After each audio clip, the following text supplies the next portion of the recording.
Patay ang isang rider matapos sumalpok sa punong nasa isang lane ng kalsada sa Angono, Rizal. Kita sa CCTV na dire-diretso ang takbo ng rider.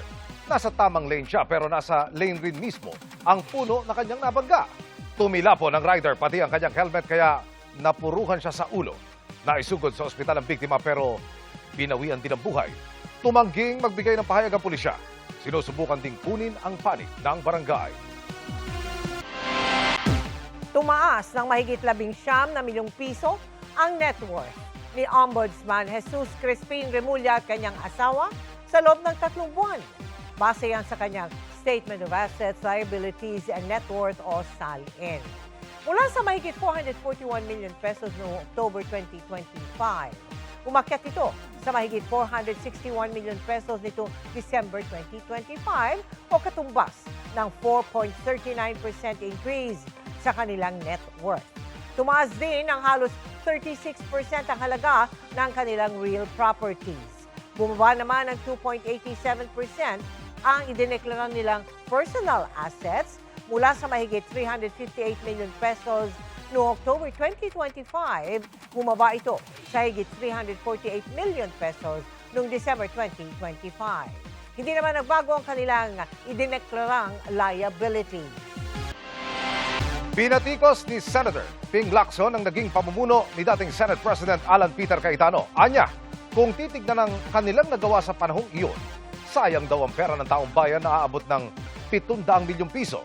Pero, buwelta ni Cayetano, ang grupo raw ni Lacson ang dahilan kung bakit hindi nakapagtrabaho noon ang Senado.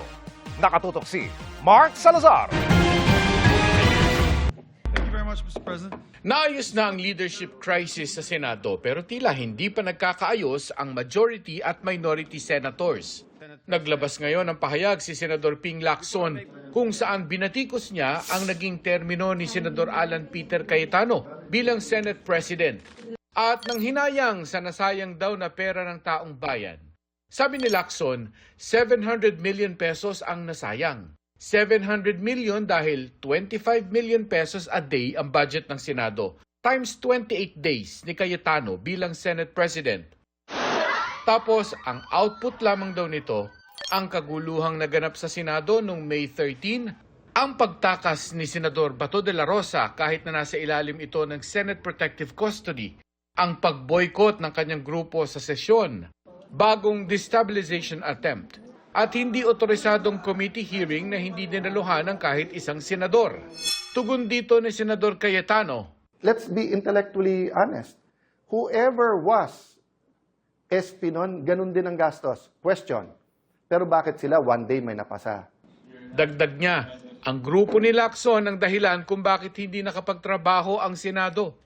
What did the group of Senator Win and Senator Lacson do? Since May 11 po, hanggang yesterday, hindi po sila naglagay ng mga miyembro ng committee nila as minority. Sila po ang ayaw magtrabaho. Hindi po sila naglagay ng mga miyembro para hindi mag-function yung mga committee. Tanong pa ni Cayetano kay Lacson, bakit daw hindi gamitin ni Lacson ang galing sa pag-imbestiga at paharapin sa investigasyon ang mga dating bodyguard ni Zaldico? Sa isang panayam, sinabi ni Lacson na welcome sa Blue Ribbon Committee ang grupo, pero sila ang may ayaw dumalo. Ang problema doon, Igan, alam naman natin pareho na talagang ang tumbok lang para makapag-destabilize. Welcome namang dumalo sa Blue Ribbon, pero ayaw nila, gusto nila puro press con. Pinatutsadahan din ni Cayetano ang magkapatid na Tulfo sa Senado na nagpapalitan lang daw ng pang-iinis sa kanya, lalo na sa kanyang pagfe-Facebook Live. Ba't kayo galit na galit pag nagpe-Facebook ako? Eh, ang hilig nyo rin mag-Facebook. So, sasabihin nyo, hindi, kasi mas maraming nanonood kay Alan Cayetano kasi nagsasabi ako ng totoo. Hindi naman parating mas maraming nanonood sa akin. Bakit last year ba? Mas maraming nanonood sa iyo. Rafi at Erwin Tulfo. Eh, problema, nabuko kayo na may tinatago kayo. Wala pang sagot ang magkapatid na Tulfo sa bagong pahayag na ito ni Cayetano. Mark Salazar, Nakatutok 24 Oras.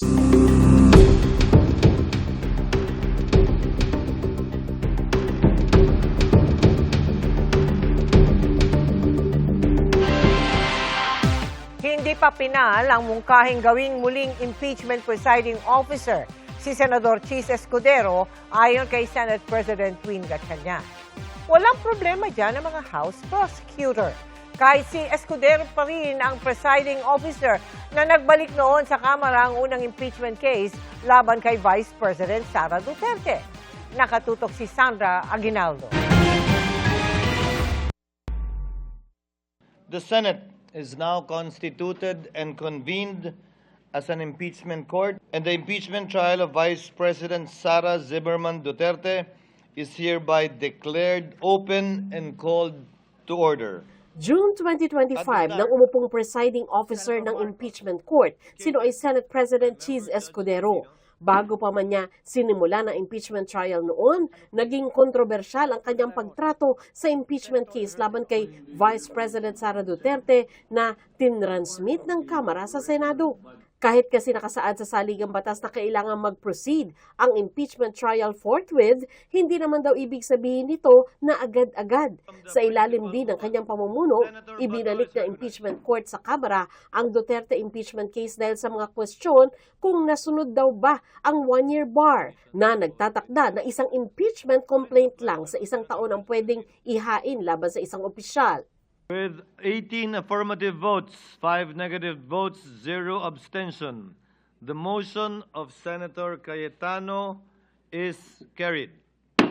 Isang taon makalipas, may panibagong impeachment case ng iniakyat sa Senate Impeachment Court laban kay Vice President Sara Duterte. Ayon kay Senador Ping Lacson, si Escudero posible raw muling maging presiding officer ng impeachment court.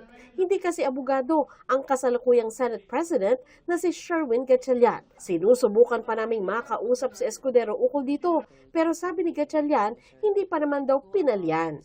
I don't want to preempt yung presiding officer discussion. Pag-uusapan pa yan.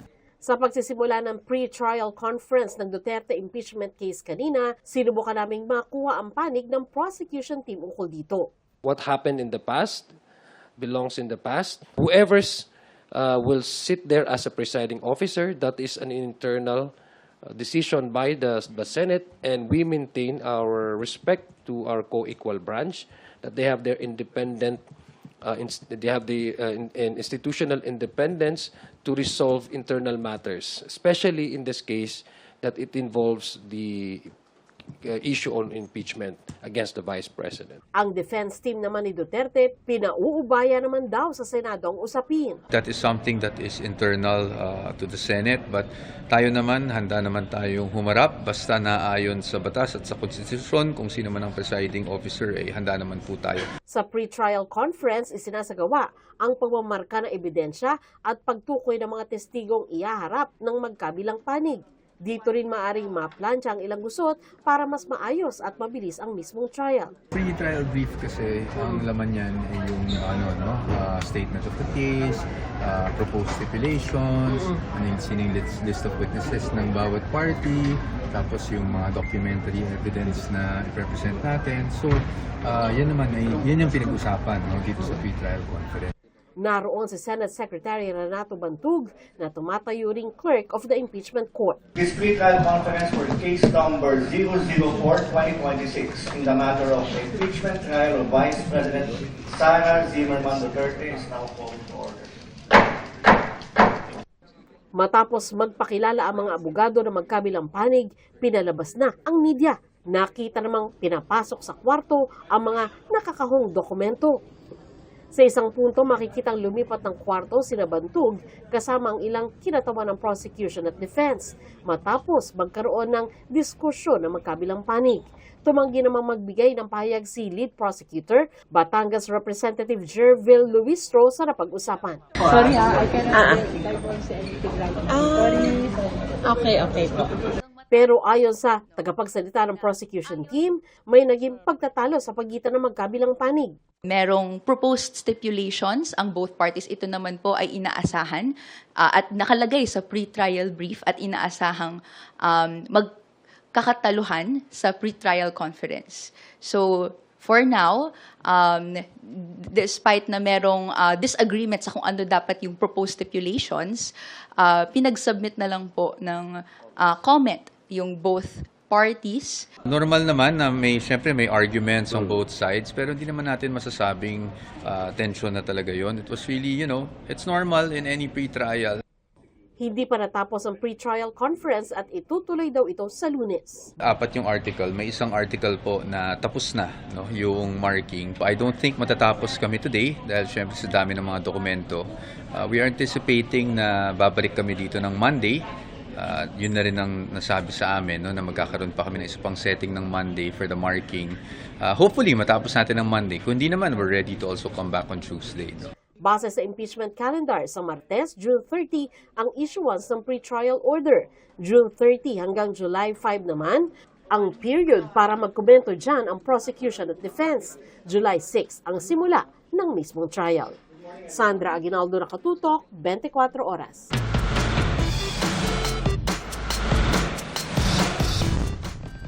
Magandang gabi mga kapuso. Ako po ang inyong Kuya Kim na magbibigay sa inyo ng trivia sa likod ng mga trending na balita. Nitong Lunes, isang grupo mula Orchid Island sa Taiwan ang naglayag sakay ng kanilang tradisyonal na bangka papuntang Batanes. Ang kanilang pakay balikan ng sinaunang ruta ng kanilang mga ninuno at bisitahin ng mga ibatan gaya nung unang panahon.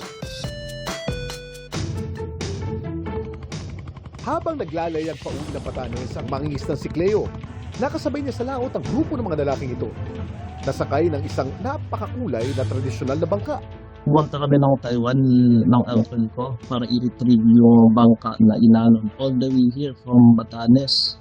Ang grupo walang iba kundi mga indigenous Tao people mula Orchid Island sa Taiwan na makalipas ang 300 taon, tatangkain muling bagtasin ang malalakas na alon ng Bashi Channel para balikan ang sinaunang rutang pandagat ng kanilang mga ninuno at pagtibayin ng ugnayan ng kanilang tribo ng mga ibatan ng Batanes.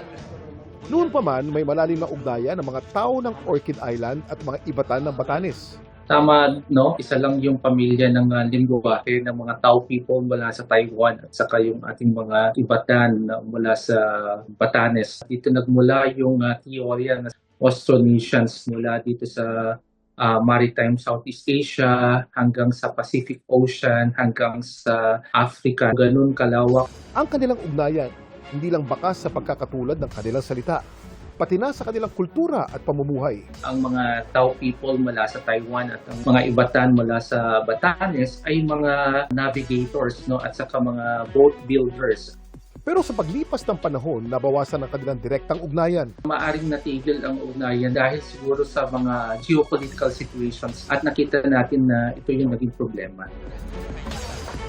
Kaya matapos ang ilang buwang paghahanda, nitong Lunes, lakas loob na naglayag ang 20 Tao natives para bisitahin ang malalapit na kaibigan ng kanilang ninuno sa Batanes. Ang tawag sa bangka na sinakyan ng mga Tao natives mula Orchid Island na naglayag pa Batanes, tatala. Ang tatala ay isang traditional hand-carved canoe. Gawa ito sa mga tabla ng kahoy na pinagdugtong sa tradisyonal na paraan. Itong tatala na ito ay isang kano kung saan ginamitan ng walang pako. Ang tatala na kanilang ginamit, pinangalanan nilang Obayan. Ibig sabihin, Golden Friendship. Mahalagang bahagi ang tatala ng kultura at pagkakakilanlan ng mga Tao people. Itong ginagamit nila sa panguhuli noon ng mga flying fish na kanilang kinakain. Ginagamit din nila ang mga tatala sa ilang mahalagang seremonya at pagdiriwang. At makalipas ang 1 buong araw ng paglalayag, matagumpay na narating ng mga Tao ang isla ng Batan, kung saan sila sinalubong ng musika at pagtatanghal. Malaki ang mga factors kung bakit nangyari itong reunion. Makikita natin dito yung bisyllabic language natin. Pinapakita na malaki ang naging kahulugan ito sa ating mga sibilisasyon, kultura, at kung sino tayo ngayon. Kung tatala ang tawag ng mga Tao sa kanilang tradisyonal na bangka, alam niyo ba kung ano naman ang tawag ng mga ibatan sa kanilang sasakyang pandagat? Kuya Kim, ano na? Ito ang Falua, isang tradisyonal na open deck boat na ginagamit ng mga ibatan sa mga isla ng Sabtang at Batan. May haba itong 8 hanggang 12 meters at kaya magsakay ng hanggang 13 pasahero. Ito rin ang kanilang gamit sa pangingisda at para dalhin ang kanilang mga produkto sa iba't ibang mga isla. Ang mga sinaunang Falua, merong 6 hanggang 10 pares ng rowers o tagasagwan. Pero ang mga modernong Falua, demotor na. Nagbago man ang Falua sa paglipas ng panahon, patunay pa rin sa husay at galing ng mga kapuso nating ibatan. Sa patala para malaman ng trivia sa likod ng viral na balita, i-post o i-comment lang Hashtag Kuya Kim, ano na? Laging tandaan, kimportante ang may alam. Ako po si Kuya Kim at sagot ko kayo, 24 oras. Naospital ang 89 na kadete ng Reserve Officers Training Corps o ROTC na lumahok sa summer camp sa Dingle, Iloilo. Sumakit ang tiyan, nahilo, nagsuka ang mga kadete. Kasunod umano yan ng pagkain sa adobong inihain sa Camp Adriano D. Hernandez kagabi. Ang mga dinala sa ospital nakitaan ng sintomas ng foodborne disease ayon sa Iloilo Provincial Health Office. Sinusuri na ang adobong pinakain sa kanila, pati ang inuming tubig. Sabi ng mga namumuno sa summer camp, sa loob ng kampo niluto ang pagkain at bagong katay ang isinangkap na baboy. Iniimbestigahan kung nakontaminate ang mga pagkain habang inihahanda. Nasa maayos sa kondisyon ng mga kadete at nakalabas na silang lahat sa ospital. Tinaasan ng Bangko Sentral ng Pilipinas o BSP ang policy rate o yung pinagbabatayan ng mga interest rate.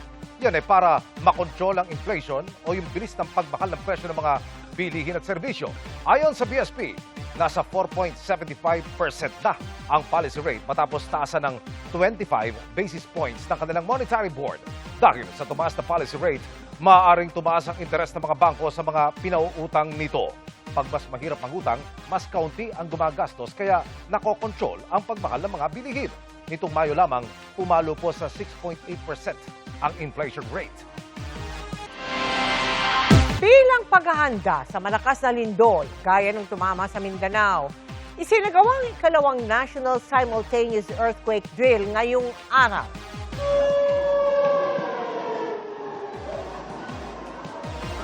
Sabay-sabay na nag-duck, cover and hold ang mga lumahok na paaralan, opisina ng gobyerno pati pribadong kumpanya. Ang Office of Civil Defense inilunsad din ang Harmonized National Contingency Plan bilang paghahanda sa The Big One o yung malakas na lindol na pwede umunong tumama sa Greater Metro Manila area. Mga kapuso, tinutugis ang riding in tandem na nahulikam na tumangay sa isang nakaparadang motorsiklo sa Quezon City. Nakatutok si James Agustin. Hating gabi nang dumating ang riding in tandem na yan sa R. Fernandez Street sa Barangay San Antonio, Quezon City. Bumelta ang motorsiklo at huminto sa tapat ng isang bahay. Bumaba ang angkas at naglakad. Ang sumunod na nakunan sa CCTV, iniatras na niya ang isang nakaparadang motorsiklo at mabilis na napaandar ito. Huminto pa sa kanto ang mga sospek at tila may inayos sa motorsiklo bago tuluyan tumakas. Ang pagnanakaw na diskubre matapos sa mahigit 5 oras nang gagamitin na ng isang security guard ang kanyang motorsiklo. Paglabas po niya kasi paalis na po siya bandang 5:30 po ay napansin niya po na wala na po yung motor sa labas ng bahay sa may gate po sa kalsada. Yung susi naman po hindi naman po naiwan sa motor yon. Nakipag-ugnayan ng biktima sa barangay para i-review ang kuha ng CCTV. Ayon sa barangay, dayo lang mga sospek sa lugar. Sa galawan po ng mga involved na mga suspect, mga professional po talaga sila at sa katuwang po ang kapulisan na backtrack po namin na hindi sila taga rito. Hindi po Quezon City, malayo po ang narating nila. Laking panghihinayang ng mag-asawa, lalo pat katatapos lang daw nilang bayaran noong nakaraang taon ng motorsiklo na nagkakahalaga ng 123,000 pesos. Malaga po talaga to kasi araw-araw po to ginagamit ng asawa ko sa trabaho po. Service po namin to. Nakakapanlumo lang din po isipin sir na yung pinaghirapan po namin ay kukunin lang po ng iba. Nai-report na ang krimen sa Masambong Police Station na nagsasagawa ng follow-up operation. Naipaalarma na rin sa Land Transportation Office ang ninakaw na motorsiklo. Umaasa naman ang mag-asawa na sa lalong madaling panahon ay mahuhuli ang mga sospek. Sana naman po makonsensya kayo at sana po lumaban po kayo ng patas. Pinaghirapan po namin yan. Sana po, wala na po sana mabiktima. James Agustin, Nakatutok, 24 oras. Sa mga nababahala sa peligro ng social media sa kabataan, maglalagay na ng teen account settings ang Facebook, Instagram at Messenger. Hindi na sila makakakita ng di angkop sa kanilang edad, merong pang anti-bullying features, time limit at tila curfew kung dapat ay tulog na sila. Nakatutok si Dano Tingkungko. Para protektahan sa tinatawag na inappropriate o hindi angkop na content sa social media, ipatutupad na ng Meta sa Pilipinas ang teen account settings para sa mga users edad 13 hanggang 17. Ang Meta ang parent company ng social media apps na Facebook, Instagram at Messenger. We wanted to make sure that there's automatic, by default, protection. So when the teen is online, whether they just created the account or they've been online for a while, they're automatically protected. Content that should be properly rated. How we treat harms, whether as long as it is on platform, goes on how we analyze it, how we look at it. And the features are available basta kabataan yung involved. And teen accounts is there to guard against even these issues. Sa ilalim nito, by default ay magiging private na ang account ng teenagers. Ibig sabihin, hindi makikita ng hindi nila friend ang content o feed ng teenager. Kailangan din i-approve ng teenager ang bagong followers. Hindi rin pwedeng i-message ang teenager ng kahit sinong hindi konektado sa kanila. Stricto din ang pagpapatupad sa filter sa mga teenager mula sa comments hanggang direct messages. At ilalagay din sa pinaka-striktong setting ang anti-bullying feature ng Meta na hidden words. Meron ding time limit sa paggamit. 60 minutes may notification na sa mga bata para isara ang app. May sleep mode din na naka-on by default mula 10 p.m. hanggang 7 a.m. kung saan muted lahat ng notification at lahat ng DM may auto-reply. As a parent, you don't have to do anything. They cannot change any of these settings alone. They cannot. Only a parent can change the settings. Pero paano kung merong magtangkang dayain ang kaniyang edad? Aminado ang Meta, wala silang 100% paraan para pigilan ito. Pero meron naman sila mga prosesong ipinatutupad para i-verify ang edad ng users. If we suspected they're lying, and they will either do a selfie it's called face prediction, and until they do prove their age, then they won't be allowed back on Instagram. They can also lose their whole account. Ang DICT suportado ang hakbang na ito ng Meta. 9 out of 10 of our youth are online, and that accounts for a huge traffic. And alam niyo na, anything that touches our youth, we're very, very protective and very supportive of. We support freedom of expression, but we also guard against any harmful effects on the internet, especially po sa mga kabataan natin. Ang mga nakausap namin mga teenager, hati naman ang opinyon. Di po, parang controlling na po siya. Kailangan din po nilang parang makipag-connect sa mga nila, parang kaklase, mga kaibigan. Kaya yung 1 hour po na limit, baka hindi po maging okay sa kanila. Okay naman yung safety. Basta huwag ka lang mag-talk sa strangers. Maganda man daw ang ganitong mga hakbang, paglilinaw ng ilang mga stakeholder kabilang ng Meta, katulong ito at hindi dapat kapalit ng tinatawag na smart parenting. We should not be in a situation wherein we have the illusion that this will solve all the problems. These tools will be maximized when we combine it with different interventions. We have to teach the parents also how to use the platforms, the applications, how to be responsible digital citizens. So it's very important para sa amin po yung digital education and instruction. So both parents tsaka po yung mga children, we want to teach the parents so that they can properly advise and supervise their children. Sabi nga ng isang magulang na nakausap namin, maganda man ang gabay at mga limitasyon, best parenting pa rin daw, lalo na sa mga teenager, ang tiwala sa kanila. Bigyan mo sila ng free will, pero alam mo yung limitation. Pero wag mong paramdam na yung mga age na ganyan, yung mga start nila na ma-discover nila ano yung dapat, kung anong tama at mali. So ako, may tiwala naman ako sa anak ko. Then, kung maging honest lang siya, so why not? Dano Tingkong, Nakatutok, 24 Oras.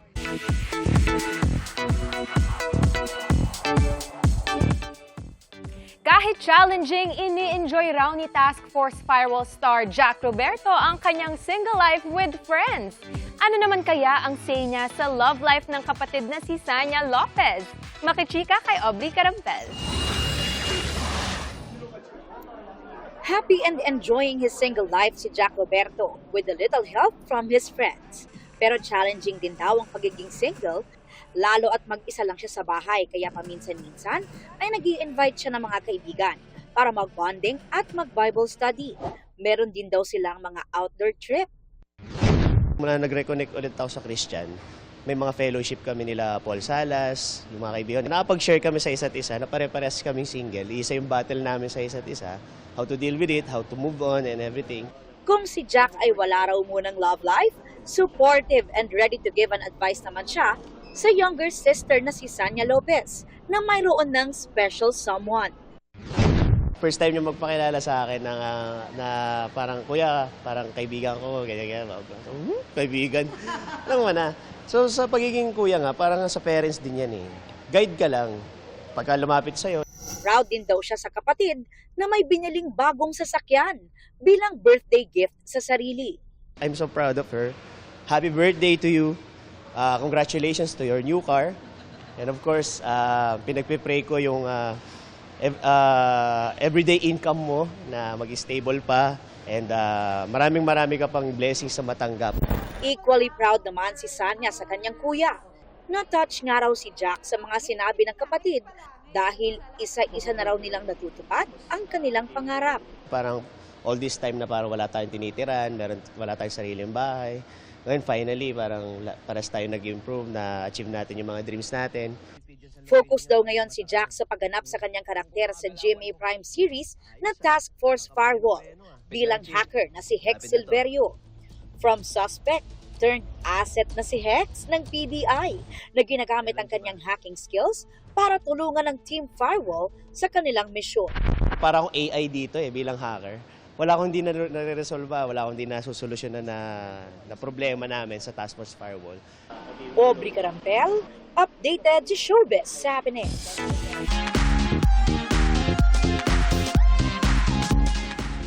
Kwento naman ng magigiting na haligi ng tahanan. Ang sunod nating kwento, tamang-tama sa papalapit na Father's Day. Aba, advance Happy Father's Day to you, Emil. Salamat, ma'am. Pero mga kapuso, may iba pang ipinagdiriwang ang nakilala naming padre de pamilya. Gagraduate rin kasi ang kanyang anak at siya mismo. Kilalanin natin si Ronaldo Tabanao na nahintuman noon sa pag-aaral, bumalik pa rin sa eskwela, nagsumikap at ngayon gagraduate ng junior high school sa pamagitan niyan ng Alternative Learning System o ALS na pwedeng hindi sa classroom at depende sa tugmang schedule ng nag-aaral at nagtuturo. Hindi po biro yan, lalo't isinasabay din ni Ronaldo ang pamamasada ng tricycle at pag-aalaga sa pamilya. Kaya naman mga kapuso, proud na proud ang kanyang pamilya, lalo na ang anak na si Youth Cooper Jael sa kanyang tatay Pogi. Saksi raw si Jael sa magdamagang pag-aaral ng ama kahit pagod sa trabaho. Kaya kung kinaya raw ng kanyang papa, hindi rin sumuko si Jael, nagagraduate naman ng kolehiyo ngayong taon. Congratulations po sa inyong dalawa.